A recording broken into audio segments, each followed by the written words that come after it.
بریا چند روزان قادا میدانی سوری راستی لیو و تفگرک لشکری روسی هاتبو جدرین لشکری را گهاندن که پشتی که سیستما بروانی اسمانی روسی اس-400 راستی زیانه که هات ده انجام ایریشن اسرائیل لسر دورا مسیاف لروشالات گوندواری حمایه ده ایلونا بوری ده روسی همان سیستما خواه اس-400 ورگرته و سربار کر که روسیا سیحتو بخانه خواه جوری هاوتزر و گهستن بنگه حمیمیم یا لشکری لگوندواری لاسقیه تا کل سر بنگه خواه سوریه بلاب بکه.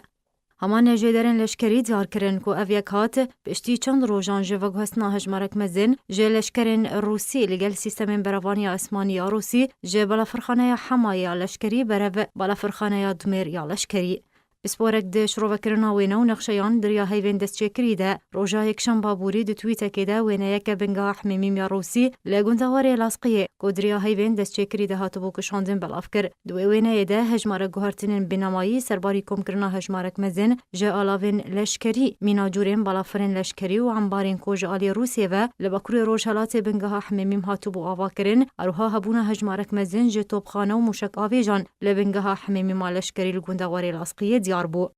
حالات روسیه رکفتنک لگل رژیم اسد ده طباخ 2015 ده امذکر کوری پیدانی ده روسیه کو بنگاه حمیمیم یا لشکری لگوندواری لاسقیه داده مکانه دست نیشانکری بکار بینه. که جالی خواه چافدرین سیاسی پیش بینید کن که حالات روسیه هولا زیده بونا هجمون خود سوریه ده دکه که حالات سوریه بویا قاده که راهینانه جهیزن روسی را و تاقی کرنا چکن خوی نو دا که بکومین مزین چکن خوی دست چکری بفروشن سرباری سوکرنا کارینا امریکایا چافدریه لده بری.